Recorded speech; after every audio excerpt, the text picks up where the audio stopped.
Hi viewers, welcome to our channel. இன்றைக்கி நம்ம சேனலில் என்ன ரெசிபி பார்க்க போகிறோன்னா, நைட்டு டின்னருக்கு ஏற்ற மாதிரி மசாலா பரோட்டா.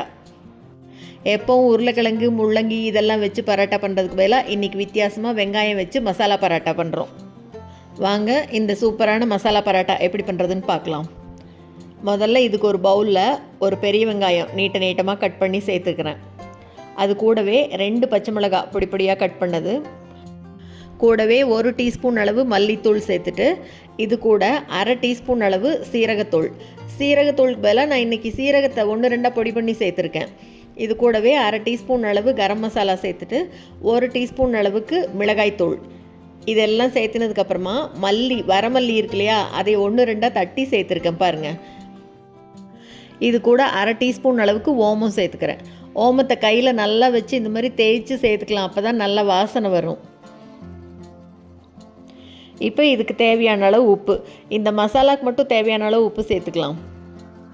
இப்போ இது கூட ஒரே ஒரு பெரிய சைஸ் உருளைக்கிழங்க வேக வச்சு பாருங்கள், இந்த மாதிரி சீவி எடுத்து வச்சுருக்கேன். கேரட் சீவுறதுல தான் சீவியிருக்கேன். இப்போ இது எல்லாத்தையும் சேர்த்து நல்லா பிசைஞ்சு விட்டுக்கலாம்.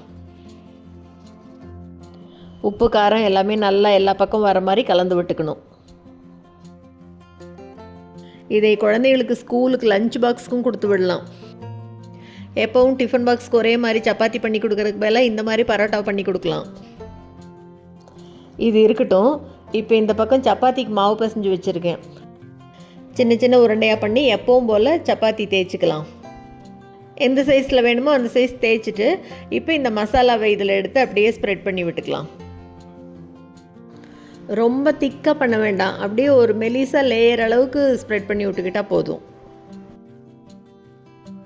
ஆனால் மசாலா சப்பாத்தி ஃபுல்லாக வர மாதிரி ஸ்ப்ரெட் பண்ணி விட்டுட்டு, இப்போது ஒரு கத்தி வச்சு பாருங்கள், நடுவில் இந்த மாதிரி ஒரு பார்ட் மட்டும் இப்படி கட் பண்ணிக்கலாம்.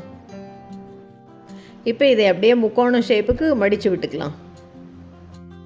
ஸ்டஃப் வெளியில் வந்துடாமல் பார்த்து அப்படியே மடிச்சுக்கலாம். ஓரம் மட்டும் நல்லா அப்படியே அமுக்கி விட்டுக்கலாம். நல்லா இந்த மாதிரி ப்ரெஸ் பண்ணி விட்டுறலாம் பாருங்கள். இப்போ இது மேலே கொஞ்சமாக எள்ளு தூவுறேன், கருப்பு எள்ளை தூவி விட்டுக்கிறேன்.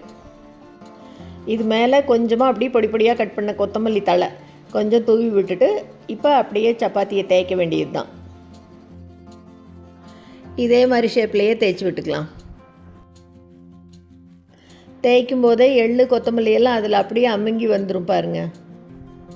இதுக்கு தொட்டுக்கெல்லாம் ஒன்றுமே பண்ண வேண்டாங்க. ரைத்தா வேணா வைக்கலாம், இல்லை அப்படியே கூட சாப்பிட்டுக்கலாம், அவ்வளோ நல்லாயிருக்கும். இப்போ இந்த மாதிரி தேய்ச்சிட்டு இதை எடுத்து கல்லில் போட்டு 2 பக்கம் சுட்டு எடுக்க வேண்டியது தான். இப்போ இந்த பக்கம் கல் நல்லா காஞ்சிருக்கு. இதை போட்டுட்டு அப்படியே சுற்றி எண்ணெய் விட்டுக்கலாம்.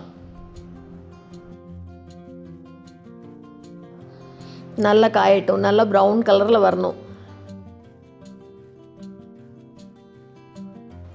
நல்லா ஒரு பக்கம் காஞ்ச உடனே அப்படியே திருப்பி விடலாம், இன்னொரு பக்கம் காயட்டும். கொஞ்சமாக எண்ணெய் சேர்த்துக்கலாம். அப்படியே ரொம்ப சுலபமாக செஞ்சிடலாம். மசாலா ரெடி பண்ணிட்டோம்னா டக்குன்னு பண்ணிடலாம். பாருங்கள், 2 பக்கம் நல்லா காஞ்சிருச்சு. அப்படியே ஹோட்டலில் பண்ணுற அதே ஸ்டைலில் இருக்குது பாருங்கள். அட்டகாசமாக இருக்குங்க.